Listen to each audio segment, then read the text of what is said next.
Bien-aimé, que la grâce et la paix te soient multipliées dans le nom de Jésus. J'espère que tu te portes bien, que le nom du Seigneur soit loué pour ta vie. Alors, nous continuons notre cours de fondement et nous voyons aujourd'hui la 7e leçon. Et dans cette 7e leçon, nous parlerons de Noé et le déluge. Noé et le déluge. Il y a bien des personnes qui se posent la question à savoir, mais pourquoi le déluge? Pourquoi détruire toute une race? Pourquoi détruire ces hommes que Dieu lui-même a créés? On va répondre à ces questions dans cette leçon. Et comme verset de base, nous avons Genèse le chapitre 6, le verset 4, le verset 8 au verset 13, Deutéronome chapitre 2, le verset 10 à 13, Deutéronome 3, verset 10, 1 Samuel 17, verset 4, 2 Samuel 21, verset 15 à 22, et Amos 2, le verset 9 à 10. Donc bien avant d'entrer dans le vif du sujet, et tenant compte des leçons précédentes, je vais rappeler ce qui suit. Lors de la première rébellion spirituelle, qu'on retrouve dans le livre de Genèse, le chapitre 3, l'homme, de concert avec l'être qu'on a appelé le serpent, a péché contre Dieu. L'homme est allé à l'encontre de la volonté de Dieu le concernant. L'homme a rejeté l'offre de Dieu. L'homme a été incrédule vis-à-vis de la promesse de Dieu. Et par conséquent, la mort est entrée dans le monde comme fatalité. Et avec la mort, les fléaux, les calamités, en somme, le chaos ou le désordre. Il faut rappeler que Dieu n'a pas maudit l'homme après sa chute ou sa désobéissance. Dieu n'a pas maudit l'homme. Dieu n'a fait qu'énoncer les conséquences des actions des hommes, mais aussi des actions de l'être qu'on a appelé le serpent. Parce que vous avez fait ceci, voici les conséquences qui découlent de vos actions. D'abord, il les avait prévenus comme un père d'amour. Si vous faites ça, vous allez mourir. Ils l'ont fait et la mort s'en est suivie. Dieu n'a pas maudit l'homme, mais Dieu a fait connaître les conséquences de ses actions aux premiers hommes dans le jardin. En deuxième position, quand on nous dit que les chérubins protégeaient l'arbre de vie, ce n'est pas comme si vraiment Dieu ne voulait plus que sa création ait la vie éternelle, parce que Jésus-Christ est mort et ressuscité pour que nous ayons la vie éternelle, n'est-ce pas? Ça a toujours été le plan de Dieu, le dessein de Dieu, que nous partagions l'éternité avec lui. Et cette éternité nous est partagée, nous est donnée par l'Esprit de Dieu que nous recevons. Donc quand nous lisons dans le livre de la Genèse au chapitre 3, à partir du verset 22 jusqu'au verset 24, on nous parle de l'arbre de vie qui est protégé par les chérubins. Moïse faisait connaître à son audience ou comprendre à son audience tout simplement que l'accès à la vie éternelle n'est plus possible parce que les premiers hommes ont décidé volontairement de s'éloigner de Dieu. Dans ce qu'il communiquait dans ce passage, c'est que la vie éternelle n'est plus accessible. L'homme s'est éloigné de la possibilité de l'avoir par sa désobéissance envers Dieu. Lors de la seconde rébellion spirituelle et dans la leçon précédente donc, nous avons vu que les fils de Dieu dont on a parlé dans Genèse le chapitre 6 sont en fait des êtres spirituels que nous appelons communément les anges. On a démontré, en se basant sur Genèse le chapitre 18 et 19, que les êtres spirituels que nous appelons les anges peuvent prendre forme humaine. Quand nous lisons Hébreux le chapitre 13, on va lire quelque chose là-bas. Hébreux chapitre 13, le verset 1 nous dit quoi? Persévérez dans l'amour fraternel. Verset 2. N'oubliez pas l'hospitalité, car en l'exerçant, quelques-uns ont logé des anges sans le savoir. De quoi est-ce qu'on nous parle ici? Ou de qui est-ce qu'on nous parle ici? D'Abraham, n'est-ce pas? Genèse chapitre 18, il a vu des hommes, il les a logés, mais il se trouve que ces hommes, c'était non seulement l'Éternel, mais les anges qui étaient avec l'Éternel. Ok? Maintenant, on nous dit, n'oubliez pas l'hospitalité, quand en l'exerçant, quelques-uns ont logé des anges sans le savoir. S'il était possible d'identifier les anges à première vue, avec peut-être des ailes, comme on nous les dépeint dans les films et dessins animés, l'auteur de l'épître aux Hébreux n'aurait plus à donner cette instruction ici. Parce que tout le monde saura que, attention, l'autre là, c'est un ange. Oh, viens. Mais c'est parce que les anges peuvent prendre une apparence similaire à celle des hommes. C'est pour cette raison qu'on est en train de leur dire ici, pratiquez l'hospitalité. Parce que sans le savoir, vous pouvez les loger chez vous. Pourquoi? Parce qu'ils vont prendre une apparence humaine. Vous risquez de ne pas, si par exemple vous faites acception de personnes, vous risquez de rater l'opportunité de loger des anges, puisqu'ils vont venir en fait comme des hommes que vous voyez autour de vous. Donc ne méprisez personne, apprenez à pratiquer l'hospitalité. Les êtres spirituels, dans le livre de Genèse, le chapitre 6, que nous appelons communément les anges, n'ont pas gardé leur propre demeure. Ils sont allés à l'encontre de la volonté de Dieu. Ils ont souillé la race humaine. Ils ont fait l'inadmissible. Et s'ils l'ont fait, c'est également parce que ces hommes-là, ou les filles des hommes, étaient complices.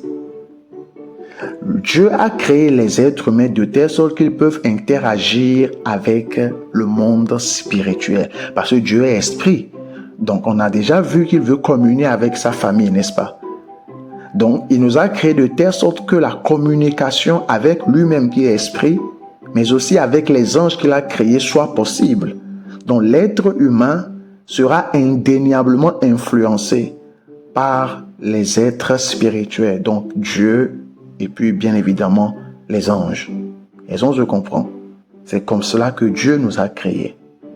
Donc, lors de la deuxième rébellion, il y a eu une perversion de la race humaine et comme conséquence, nous lisons au chapitre 6, le verset 5 du livre de la Genèse, que l'Éternel vit que la méchanceté des hommes était grande sur la terre et que toutes les pensées de leur cœur se portaient chaque jour uniquement vers le mal. Quand nous lisons le verset 11, on nous dit « La terre était corrompue devant Dieu. La race humaine était pleine de violence. » Ces conséquences découlent de l'interaction des hommes avec ces êtres spirituels qui n'ont pas gardé leur demeure.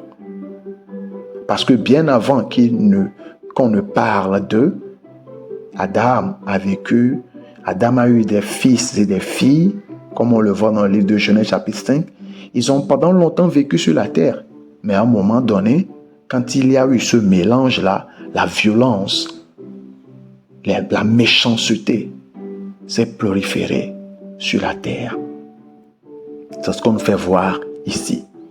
Maintenant, au verset 4, on nous dit « Les géants étaient sur la terre en ces temps-là, après que les fils de Dieu, donc les êtres spirituels, furent venus vers les filles des hommes et qu'elle leur eut donné des enfants. Ces enfants furent des héros dans l'Antiquité. » On nous dit que ce sont des héros qui furent fameux dans l'Antiquité. Les géants. Donc les géants, en fait, sont le produit de l'interaction entre les fils de Dieu, donc les êtres spirituels qui ont désobéi, qui ont quitté leur propre demeure, avec les filles des hommes. Et ils ont mis au monde des gens qu'on a appelés ici des géants. Dans l'hébreu, nous avons l'expression Néphilim. Néphilim. Néphilim. Donc, les géants, en fait, sont ceux qu'on appelle les Néphilim. D'accord? Et ces Néphilim, quand nous parcourons la Bible, on nous les représente comme des personnes de très haute taille et d'une force démesurée. C'est pourquoi on nous dit que ce sont des héros qui furent fameux dans l'Antiquité. Maintenant, quand Moïse parlait à ces gens, à ce testant-là, ils ont compris ce qu'il a voulu leur communiquer. Pourquoi? Parce qu'à ce testant, aussi bien chez les Égyptiens, mais surtout chez les Babyloniens en Mésopotamie, tout le monde était déjà familier avec ce qu'on appelait les géants. Les géants sont souvent, aussi bien chez les Mésopotamiens que beaucoup plus tard dans les mythologies grecques, le produit des dieux et des hommes. Ok? C'est important. C'est pourquoi, quand vous voyez par exemple 2 Pierre le chapitre 2, 2 Pierre le chapitre 2, le verset 4, 2 Pierre 2 verset 4, Pierre a utilisé une expression, puisque le texte est rédigé en grec, Pierre a utilisé une expression qu'on voit dans la mythologie grecque. Okay? Dans 2 Pierre 2, le verset 4, on nous dit, « Mais si Dieu n'a pas épargné les anges qui ont péché, mais s'il les a précipités dans les abîmes des ténèbres et les réserve pour le jugement, s'il n'a pas épargné l'ancien monde, mais s'il a sauvé Noé, lui, 8e, ce prédicateur de la justice, lorsqu'il fut venu le déluge sur un monde impie. » Donc ici, au verset 4, on nous dit, il les a précipités dans les abîmes de ténèbres. Quand nous lisons également le livre de Juges, je reviens à Pierre tout à l'heure, le livre de Juges également nous dit qu'il a réservé pour le jugement du grand jour, enchaîné éternellement par les ténèbres, les anges qui n'ont point gardé leur dignité, mais qui ont abandonné leur propre demeure. C'est la même chose, n'est-ce pas? Mais ici, dans 2 Pierre 2, Pierre a utilisé une expression, quand on nous a traduit par les abîmes de ténèbres, les abîmes ici, un mot grec qui est tartaro, okay, duquel on a Tartarus, ou encore le Tartare. Et dans la mythologie grecque, à ce testant où on leur a écrit ça, parce qu'un mot n'a de sens que dans son contexte d'usage, quand on a rédigé ça, le pourquoi Pierre a utilisé cette expression-là, c'est parce qu'effectivement, les anges dont il est en train de parler ont péché de l'autre côté dans Genèse 6, n'est-ce pas? Et leur péché a consisté à interagir avec les êtres spirituels, ont interagi avec les êtres humains. Pourquoi il a utilisé le Tartare? Le Tartare dans la mythologie grecque, c'est là où on emprisonne les méchants et surtout les titans qui sont le produit d'une interaction sexuelle entre les dieux et les hommes. C'est cette expression ou ce mot plutôt que Pierre a utilisé ici. Et je vous voyez un peu. Donc quand on revient en Genèse le chapitre 6, Genèse le chapitre 6, on nous dit les géants étaient sur la terre à cette époque, les Néphilim. Et on voit également cette expression apparaître dans le livre de Nombre, le chapitre 13. Nombre, le chapitre 13, le verset 32 à 33. Là, on nous dit, Nombre, le chapitre 13, voilà, verset 32 à 33. Lorsque les enfants d'Israël sont partis explorer le pays des Cananéens et qui sont revenus donner leur rapport, les gens ont eu peur. Ils ont dit, à partir du verset 32, on nous dit, et ils s'écrièrent devant les enfants d'Israël, ils décrièrent plutôt devant les enfants d'Israël le pays qu'ils avaient exploré. Ils dirent, le pays que nous avons parcouru pour l'explorer est un pays qui dévore ses habitants. Tous ceux que nous y avons vus sont des hommes d'une haute taille. Et nous y avons vu les géants, les enfants d'Anak, de la race des géants. Nous étions à nos yeux et à leurs yeux comme des sauterelles. Ils ont vu les géants. Le mot géant est traduit également du mot hébreu Néphilim, qui est déjà apparu dans Genèse le chapitre 5. Et les Néphilim sont, comme on l'a déjà vu, le produit de l'interaction sexuelle des êtres spirituels et des hommes, ou alors des filles des hommes. On les voit également ici. Ils ont eu peur parce qu'ils les connaissaient. Ils ont eu peur parce qu'ils connaissaient leur histoire. Ils ont eu peur parce qu'ils connaissaient Genèse le chapitre 6. Si c'était de simples êtres humains, ils n'auraient pas eu peur. Mais le pourquoi ils ont eu peur, c'est parce qu'ils connaissaient bien leur histoire. Est-ce qu'on se suit? Et ces géants ont toujours été des problèmes aux enfants d'Israël. On les voit également dans Deutéronome, le chapitre 2. On a parlé dans Deutéronome, chapitre 2. Le verset 10 à 11 nous dit, Deutéronome 2, verset 10 à 11. Je lis à partir du verset 9. L'Éternel me dit, n'attaque pas Moab et ne t'engage pas dans un combat avec lui, car je ne te donnerai rien à posséder dans son pays. C'est aux enfants de Lot que j'ai donné Ar en propriété. Les Énim y habitaient auparavant. C'est un peuple grand, nombreux et de haute taille, comme les Anakim. On a vu les Anakim de l'autre côté, n'est-ce pas? Nombre chapitre 13, versets 32 à 33. Donc, c'était un peuple grand, nombreux et de haute taille, comme les Anakim. Ils passaient aussi pour être des Réphaïm, de même que les Anakim. Mais les Moabites les appelaient Énim. Deutéronome 3, verset 10, également. Josué, le chapitre 11, verset 21. On dit dans le même temps, Josué se mit en marche et il extermina les Anakim de la montagne d'Hébron, de Débir, d'Anab, de toute la montagne de Juda, de toute la montagne d'Israël. Josué les dévoua par interdit avec leurs villes. Il ne restant point d'Anakim dans le pays des enfants d'Israël. Il n'en restant qu'à Gaza, à Gath et à Asdod. Tenez compte de ces villes qu'on est en train de mentionner. Ces trois villes se retrouvent où? Chez les Philistins. On dit Josué s'empara donc de tout le pays selon tout ce que l'Éternel avait dit à Moïse. Et Josué le donna en héritage à Israël, à chacun sa portion, d'après leur tribu, puis le pays fut en repos et en guerre. La plupart des guerres des enfants d'Israël étaient contre ces géants, cette race de Néphilim, les Anakim. Et vous allez remarquer qu'on nous dit qu'il y a des Anakim également qui restaient à Gad, à Asdod et à Gaza. Et quand nous lisons l'histoire de David dans 1 Samuel, le chapitre 17, 1 Samuel chapitre 17, 1 Samuel 17, on nous dit, un homme sortit alors du camp des Philistins et s'avança entre les deux armées. Il se nommait Goliath. Il était de Gath. Josué a exterminé certains géants, mais il en restait à Gath, n'est-ce pas? On l'a lu dans Genèse, Josué chapitre 11. Et on nous dit, il se nommait Goliath, il était de Gath, et il avait une taille de 6 coudées et un empan. C'était pas un être humain ordinaire. Et quand il a attaqué David, il a maudit au nom de ses dieux. Et David l'a vaincu, n'est-ce pas? David a pris 5 pierres avant d'aller l'affronter. Pourquoi? Parce qu'effectivement, ils étaient 5. Il y avait encore 5 géants, à part ceux que l'autre a tués. Il y avait encore 5 géants chez les Philistins. Donc David a pris 5 pierres pour finir avec eux. Je sais qu'il y a des gens qui disent que les 5 pierres représentent la grâce, mais c'est pas vraiment ça. Ils étaient 5 géants. David a tué un. Il pensait que les 5 allaient venir à la guerre, mais c'est uniquement ce Goliath de Gath qui était là. Donc les 4 autres pierres là, c'était pour les autres, mais ils n'étaient pas là le jour-là. Gloire à Dieu. Parce que quand nous allons dans 2 Samuel, le chapitre 21, 2 Samuel, chapitre 21, du verset 15 au verset 22, on nous parle encore d'une guerre que les enfants d'Israël ont menée contre les Philistins.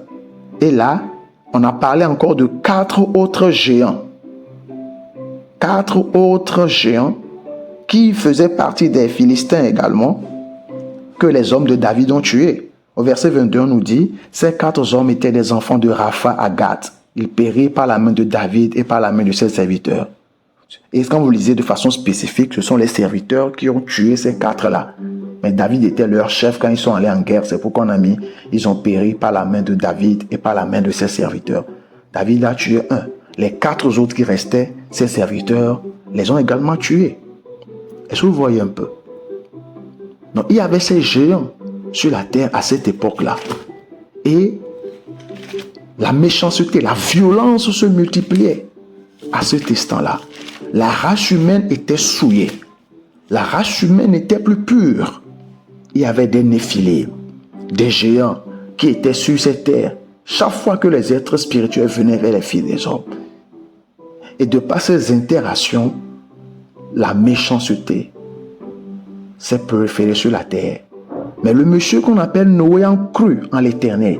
C'est pourquoi on l'a qualifié de juste. On nous dit qu'il était juste. Noé a trouvé grâce aux yeux de l'Éternel. Et dans Hébreux 11, le chapitre 7, il était également considéré comme juste, ce Noé. On dit Noé était un homme juste et intègre en son temps. Noé marchait avec Dieu, tout comme Enoch également a marché avec Dieu. Mais les autres se sont pervertis. Les autres ont rejeté le plan de Dieu, tout comme Caïn l'a rejeté, tout comme Adam et Ève également l'ont rejeté. Les autres étaient dans la méchanceté, dans la violence. Ils ont rejeté l'offre de Dieu. Dieu a toujours été patient avec eux. C'est ce qu'on nous dit par « Mon esprit ne restera pas toujours dans l'homme » dans Genèse 6, verset 3. On nous fait voir que Dieu a toujours été patient avec l'homme parce que Dieu veut que les gens se répandent. Quand nous lisons le livre de Pierre, je crois à 1 Pierre 3, le verset 19, Dieu était patient. On nous montre que Dieu a été patient. Je vais nous lire 1 Pierre, le chapitre 3, le verset 9. À partir du verset 19, plutôt, on nous dit « Dans lequel aussi il est allé prêcher aux esprits en prison, qui autrefois avaient été incrédules lorsque la patience de Dieu se prolongeait au jour de Noé. » Dieu était patient, mais ils ont été incrédules. Ils ont préféré interagir avec les êtres spirituels au lieu de dépendre de Dieu, au lieu de marcher avec Dieu comme Noé, au lieu de se soumettre au plan de Dieu, au lieu d'administrer, faire les choses comme Dieu, au lieu de s'assurer que leurs enfants grandissent et deviennent aussi l'image de Dieu, c'est-à-dire qu'ils fonctionnent comme l'image de Dieu, ils se sont rébellés contre Dieu. La méchanceté était sur la terre, la corruption était partout. Et ce qu'on nous décrit dans le livre de Genèse, chapitre 6, ressemble à ce qu'on nous a décrit dans Genèse chapitre 1 et le chapitre 2. Ce à quoi nous assistons ici, c'est une récréation. C'est pourquoi, après le déluge, Dieu a dit exactement la même chose qu'à Adam, à Noé. Il a béni. Genèse chapitre 9, verset 1. Dieu bénit Noé et ses fils. Soyez féconds, multipliez, remplissez la terre. Ce qu'on a dit dans Genèse chapitre 1, le verset 28. Et si vous voyez un peu, c'est une récréation. Il y avait le chaos, il y avait le désordre. Il fallait que la terre soit nettoyée de cette perversion. Dieu veut sauver. Dieu est le sauveur. Dieu tend toujours sa main. Mais quand les humains le rejettent, à un moment donné, le jugement s'abat sur eux. Et c'est de ça qu'on nous parle ici. Dieu, dans son amour et dans sa bonté, a été patient. Donc Noé représente celui ici qui a cru en la promesse de Dieu, et parce qu'il a cru, il fut sauvé, lui et sa famille. On nous dit que Noé a marché avec Dieu. Il a été préservé. De la même manière, aujourd'hui, à notre époque, nous voyons la violence, la corruption sur la terre. Mais par nous, nos nations peuvent être sauvées. Nos nations peuvent être libérées. Nos communes, nos quartiers peuvent être sauvés. Parce que si nous continuons par aller dans le mauvais sens, nous allons naturellement récolter le fruit de nos actions. Si un enfant met la main dans le feu et qu'il est brûlé, on ne va pas accuser le feu. « Oh feu, pourquoi tu l'as brûlé ?» Non, il a simplement récolté la conséquence de son action. Gloire à Dieu. Dieu n'a pas envoyé le déluge pour détruire les hommes. C'est pourquoi je nous ai fait voir le background. Je nous ai fait voir le contour. Je nous ai fait voir la cause de ce déluge. Dieu leur a offert l'opportunité d'être sauvés, mais ils ont rejeté l'offre de Dieu. Et le jugement s'est abattu sur eux. Alléluia. Gloire à Dieu. Soyons comme Noé. Servons les intérêts de Dieu dans notre génération. Avertissons les gens. Ramenons-les sur le droit chemin en leur prêchant la bonne nouvelle du Seigneur. Pour que nous n'assistions pas à une décadence, à une destruction dans notre monde, dans notre génération. Que le Seigneur nous aide à faire sa volonté. Dans le nom de Jésus. Amen.